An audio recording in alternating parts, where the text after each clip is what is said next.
很多地区啊，我们会发现当地要做一些大型的工程建筑的时候啊，就很担心会出问题。但是当出了什么问题的时候，如果这个问题是很难解释的，又很诡异的，那么通常当地都会请一些大师啊，或者是法师啊，道行比较高的人来看。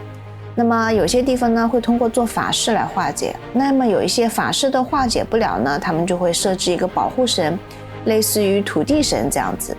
那么我们之前的视频也有讲过，泰国曼谷的一个四面佛，它也是基于这么一个因缘出现的。当年也就是爱侣湾酒店在建造的过程中，这个工程始终推行不下去，那么后在高人的指点下设置了四面佛，工程呢才正常的一个进展下去，而且也保佑了它未来的一个发展啊。它这个生意也一直都很好，四面佛现在也是整个东南亚都非常出名的。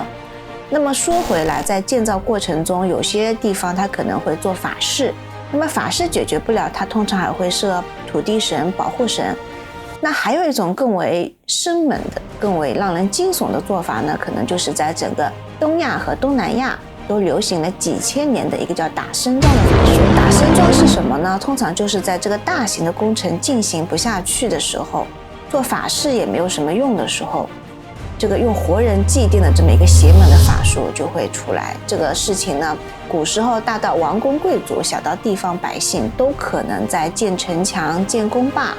或者是建房屋的时候可能会用到。有些地方甚至会不仅用活人、成人，它还有可能用儿童来进行这么一个祭奠的法术，非常邪门。大家好，欢迎来到千秋档案馆，我是馆长小杜。那么我们今天要聊的呢，就是跟泰国的四面佛设置的原因相似的，发生在浙江杭州的一个孔雀大厦的建造和它旁边那一座土地庙，也就叫乌龙庙的传说。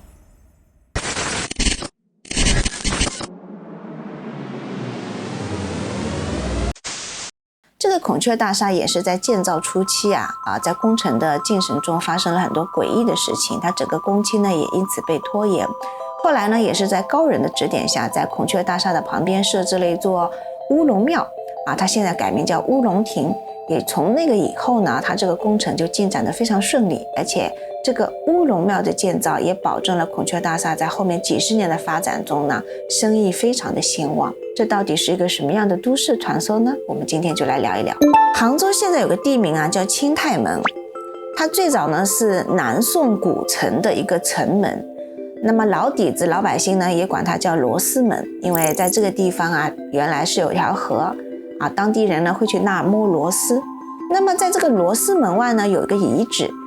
孔雀大厦的所在地。这个遗址呢，它原来就是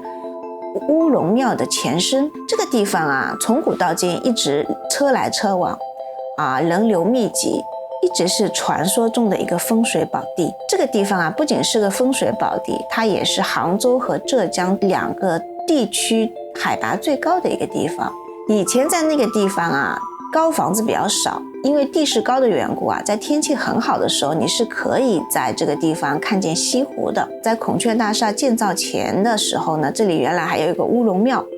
虽然破旧，但是乌龙庙它是一直在的。到了25、26年前的时候呢，那么施工方也是没有打一声招呼，就把这个乌龙庙拆掉了。这个乌龙庙的所在地，它其实就在原来杭州松木厂的东边。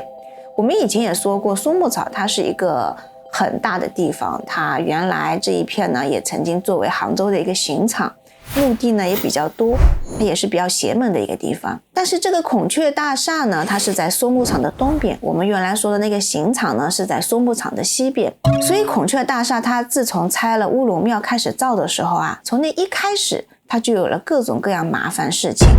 最出名呢有这么3个意外是被记录下来的。传说的第一个故事呢，发生在工地一个夏天的下午。杭州的夏天它其实是非常热的，大中午的时候呢，这个日头也非常的毒辣。工人正在工地里休息的时候突然没有任何征兆的，就听到整个工地上有一种震耳欲聋的震动声，就像地震一样。然后就刹那间尘土飞扬，这飞扬起来的尘土都扑进了工棚。大家就很奇怪连忙跑出去看。这一看看不清，因为尘土蔓延，太阳光又很刺眼嘛。尘埃落定以后大家才发现刚刚盖好的整个第7层已经倒塌得干干净净了，然后散落的这种砖块啊，在整个工地都是。因为当时正当午休嘛，所以呢也没有带来人员伤亡。但是施工方他就很奇怪啊，因为这个整个施工过程中也没有出任何问题，也没有说哪里不对，他怎么会莫名其妙的没有任何受力点的情况下，他就塌得干干净净呢？但是没有办法，找不到原因也得继续下去啊。那大家收拾了一番，只好继续把工程推进下去。也就平静了没有多长时间，第2件事情又发生了。那是一个黄昏的下午，大家正干得热火朝天，整个工地里的起重机啊、搅拌机啊都在轰轰的作响，大家都很忙，一副热火朝天的样子，也赶着快收工了嘛，这一天也快结束了。可就在这个时候，突然发生了一阵惊天动地的这种坍塌的声音。当时正在吊钢管的一个起重机啊，一大卷钢管就这么像天女散花一样砸到了工地上面。往上看的时候，发现还有半卷钢卷就这样斜着在那，好像随时都要掉下来。当时呢，幸好这个起重机的下方没有人站着，所以呢，当时也没有造成人员伤亡。那大家看着那个还吊在半空中的钢管，也是非常的害怕呀，就生怕它砸下来。那当时施工方呢，就迅速采取措施嘛，把那个还吊在半空的这个钢管呢也收拾好，也仔细呢去工地排查各种事情。当时操作起重机的人也百思不得其解，都是按正常的来操作的。那么捆扎整个钢管呢也没有什么问题，怎么就突然塌了呢？那幸好当时只是现场有一些堆积的砖块啊被砸坏了，还好也没有造成人员伤亡。就找不出任何原因的情况下，施工方没有办法，只好把心悬着继续推进工程。因为当时这个工程是市政府督建的，它的工期还是蛮紧张的。这么2个事情出了以后，大家只是觉得这2件事情发生的比较邪门，但是没有造成人员伤亡嘛，总觉得工地有时候有一些意外也是正常的。直到第3件事情发生的时候，他们才觉得这个事情很邪门。这个事情发生在什么时候呢？就在孔雀大厦快交付前1个礼拜。当时它整个建筑已经快好了，然后就只剩下一些门窗这些事情了。当时呢，大家快晚上收工，那工友们都是住在工地里的工棚里的。当时呢，有个老头子啊，刚刚躺下没多久，突然就坐起来，说自己的手电筒找不到了。那大家都跟他讲，现在已经很晚了，工地呢，这个施工的那个地方呢，也没有通电，对吧？那你现在直接去找呢，也很危险，因为他说自己的东西落在他当时干活的楼上了嘛，他就非要去找，大家拦不住他，那就让他去了。后半夜的时候呢，就是所有的工友，因为他白天干的都是体力活，他一旦睡过去就睡得很死，他也没有发觉，或者说也没有意识到这个工友有没有回来。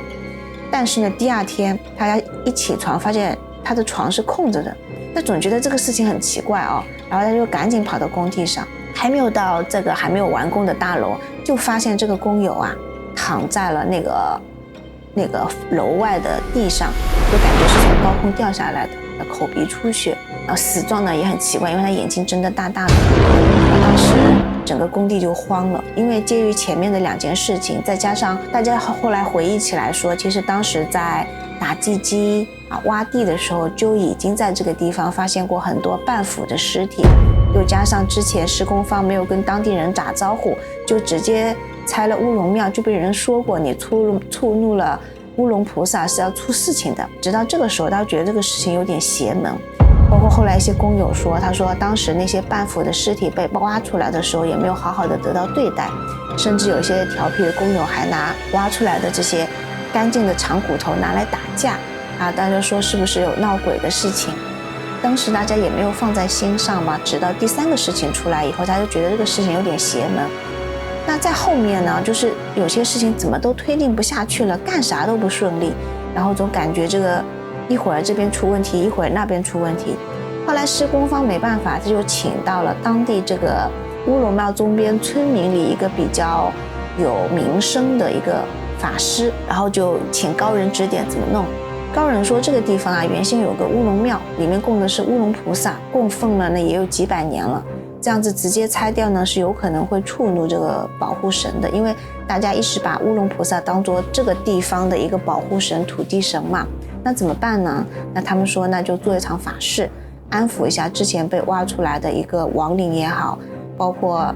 去跟那个乌龙菩萨道歉啊，然后呢，再在周边选一个地方呢，给他造一个乌龙亭。为什么呢？当时的市政规划里面其实没有这么大的土地，再给大家继续去搭一个乌龙庙了。那退而求其次呢，就造一个乌龙亭来代替乌龙庙。到现在呢，这个乌龙亭也是供奉的菩萨的，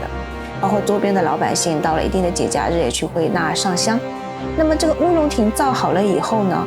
果然后面每个事情都很顺利，顺利结顶啊，顺利那个交付啊。整个孔雀大厦它当时是作为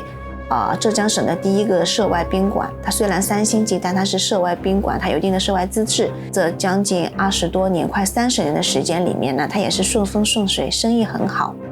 所以说，其实在很多的地方，我们都会发现，比如说一些重要的工程、重要的大楼在建造的过程中遇到一些麻烦啊什么，当地人可能都会通过一些，比如说传统结合法术的方法，做个法事，设置一个保护神，那么事情就可以顺顺利利的推进。那么在你的家乡有没有这样子的一个传说呢？或者有这样的一个故事，就是土地神保护着这一方水土，那么把它拆掉以后会不会带来这么一些邪门的事情？或者说你们当地有没有一些重大的工程在建设的时候遇到问题，后来通过这样子来设置土地神、土地庙做法事的形式来消解掉的呢？我们刚刚在片头也提到说，那么有一些大型工程在建造的过程中遇到问题，比如说即便是做法术，即便是设置一个保护神也没有办法解决的话呢，在过去的历史中就会有人用到打生桩这种法术。打生桩呢，它是一个活人祭奠术。那么基于今天的篇幅有限，我们将会在下一期视频里讲一讲这种邪门的打生桩为什么会流传几千年之久，在整个东亚、东南亚都非常盛行，甚至包括欧洲国家。欢迎来到青丘档案馆，我是馆长小杜，我们下期再见。